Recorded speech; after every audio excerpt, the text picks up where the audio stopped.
Hello guys, কেমন আছো সবাই? আশা করছি সবাই খুব ভালো আছো এবং সুস্থ আছো।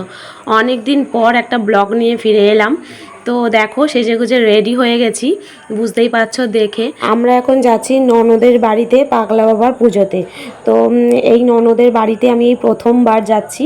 তো আমার প্রায় 6 বছর হয়ে গেল বিয়ে হয়ে গেছে, কিন্তু এই ননদের বাড়িতে আমি কখনো যাইনি এর আগে। তো এই প্রথমবার যাচ্ছি, তাই আমারও খুব একটু এক্সাইটেড লাগছে। মোটামুটি সেজেগুজে নিয়ে এখন বেরিয়ে পড়ছি। আর এখন যেহেতু বর্ষাকাল, প্রচণ্ড বৃষ্টি বাদল হচ্ছে, তাই সঙ্গে ছাতা নিয়ে নিয়েছি আর কুটুসের রেনকোটও নিয়ে নিয়েছি। কারণ ছেলেটা যদি একটু জল, মানে একটু বৃষ্টির জল মাথায় লাগে না, সঙ্গে সঙ্গে ওর ঠান্ডা লেগে যায়। তো সেই কারণেই আর কি ওর এই প্রোটেকশান নেওয়া। তো যাই হোক, আমরা পৌঁছে গেছি স্টেশনে। আর আমরা বিকেলবেলা ঘুম থেকে উঠেই বেরিয়ে পড়েছি। কুটুসকে কিছু খাওয়ানো হয়নি, তাই ওকে একটা কেক কিনে দিয়েছি, ও এখন খাচ্ছে আর ফোনের মধ্যে মুখ দিয়ে দিয়ে দেখছে। তো যাই হোক, মা এই পাশে বসে আছে। আর একজনের অবস্থা দেখো, যেটা তোমাদেরকে দেখানোর।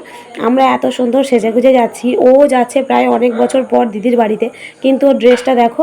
ওকে বারবার আমি রাগাচ্ছি আর ও বারবার আরও আমাকেই বেশি করে উত্তেজিত করছে আর রাগাচ্ছে। দিদির বাড়িতে যাচ্ছে, দেখো জামা প্যান্টের অবস্থা। বলছে বর্ষাকাল। আমি যতবারই বলছি যে তুমি এটা কেন পরলো, বাড়ি থেকে ঝগড়া করতে করতে আসছিলাম, আর ও ততবারই বলছে কেন, আমি কি এই জামা কাপড় পরে গেলে আমাকে কি কেউ চিনবে না? তো এই হচ্ছে ওর কথা। যাই হোক, এইভাবেই আর কি ঝগড়াঝাটি করতে করতে আমরা চললাম ট্রেনে করে। তারপরে নেমে পড়েছি শিয়ালদা স্টেশনে। শিয়ালদা স্টেশনটা দেখে আমি একেবারেই চিনতে পারিনি, একদম অন্যরকম হয়ে গেছে। তো প্রায় 2-3 বছর পর এলাম বোধহয় এই পেছনের দিকটা এরকম লাইটিং করা। তো যাই হোক, আমাকে দেখে বেশ ভালোও লেগেছে। যাই হোক, উন্নতি হচ্ছে একের পর এক, দেখেও ভালো লাগছে। তারপরে শিয়ালদা স্টেশন থেকে ধরে নিলাম অটো আর চলে এলাম দিদির বাড়িতে। তো এটা হচ্ছে দিদির বাড়ির পাশে এই মাঠটা, আর মাঠের ওপরটা এরকম পুরো কাদা ভর্তি, কিন্তু এই জায়গাটা যেখানটা প্যান্ডেল করেছিল সেখানটা কিন্তু সিমেন্ট দিয়ে বাঁধানো ছিল। বেশ ভালো সুন্দর জায়গায় প্যান্ডেল করেছিল। তারপরে চলে এলাম দিদির ঘরে। তো এই হলো আমার ননদ আর নন্দাই। বুঝতেই পারছো যে আমার বয়স আর ওনাদের বয়স, ওনারা হলেন আমাদের সবার থেকে বড়। তো যাই হোক, এই হচ্ছে ব্যাপার। তো দিদির ঘরে এসে আমার কুটুসের কিন্তু দুষ্টুমি কমেনি। ও যে কোনো একটা নতুন জায়গায় গেলে কোনো বাচ্চা যে ভয় পায়, ওর তো কোনো ভয়ের লেশ মাত্র নেই। ও ওর খেল দেখিয়েই যাচ্ছে। আর সঙ্গে আমার আর এক ননদের ছেলে মেয়ে ছিল, দুটো ছোট ছোট, তাদের সঙ্গে খেলছিল। তো চলো এবার দেখাই তোমাদের পাগলা বাবাকে। এই হলো পাগলা বাবা, অর্থাৎ শিবেরই একটা অংশ। শিবের আর এক নাম হলো পাগলা বাবা।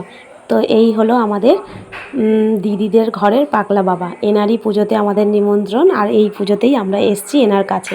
এনার দর্শন পেয়ে খুবই ভালো লাগলো। তো তোমাদের কেমন লাগলো পাগলা বাবাকে দেখে অবশ্যই কমেন্টে জানিও।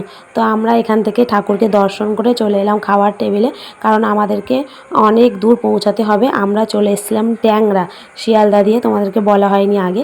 তো যাই হোক, আমরা এসেছি ট্যাংরাতে। তো এখান থেকে খাওয়া দাওয়া সেরে আবার অটোতে করে যেতে হবে শিয়ালদা স্টেশন। তারপর ওখান থেকে আমাদের ট্রেন ধরে যেতে হবে সোনারপুর। তারপর জানোই, রিক্সা ধরে বাড়ি ফিরতে হবে। তাই আর বেশি দেরি না করে চলে এসেছি খাবার টেবিলে। প্রথম পাতেই ছিল ছোলার ডাল, লুচি আর নিরামিষ আলুর দম। অপরূপ স্বাদ আর খুব সুন্দর খেতে। পাশে আমার কুটুস ফোন নিয়ে বসে পড়েছে, ওকে গালে গালে খেতে দিচ্ছিলাম। আর আমার শাশুড়ি মা আমার কুটুসের পাশে, আর আমার ডান দিকে আমার হাজব্যান্ড বসেছিল, আর আমার সামনে আমার ননদরা বসেছিল। তো তারপরেই ছিল ফ্রাইড রাইস, আলুর কষা, পনির। তারপরেই ছিল চাটনি, পাঁপড়, মিষ্টি। অপরূপ স্বাদ ছিল খাবার। তো খাবার দাবার এত ভালো লেগেছে, এত সুন্দর টেস্টি খাবার, মানে এর আগে আমি হয়তো খুব কমই খেয়েছি বলা চলে। তো যাই হোক, আমার খুবই ভালো লেগেছে। খুব সুন্দর স্বাদের খাবার। আর ঠাকুরের প্রসাদ তো এমনিই অপরূপ হয়, তার উপরে মানে এত সুন্দর রান্না হয়েছে, তো আরও অপরূপ সুন্দর হয়েছে। তো আমার সত্যি বলতে খুব ভালো লেগেছে, তাই তারিফ না করে পারলাম না। খাওয়া দাওয়া সেরে সবার সঙ্গে একটু দেখা করলাম, করে বাড়ি ফিরে এলাম বাড়িতে। বাড়িতে এসে সমস্ত জিনিসপত্র গোছালাম।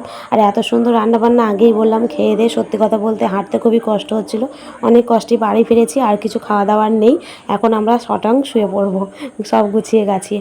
তো চলো, ভিডিওটি কেমন লাগলো অবশ্যই কমেন্টের মাধ্যমে জানিও। আর একটা কথা হচ্ছে, আজকে আমার গলার স্বরটা খুবই খারাপ। আমি এডিটিং করতে বসেছি, আমার প্রচণ্ড সর্দি আর কাশি হচ্ছে। তো সেই কারণে গলার অবস্থা খুবই খারাপ।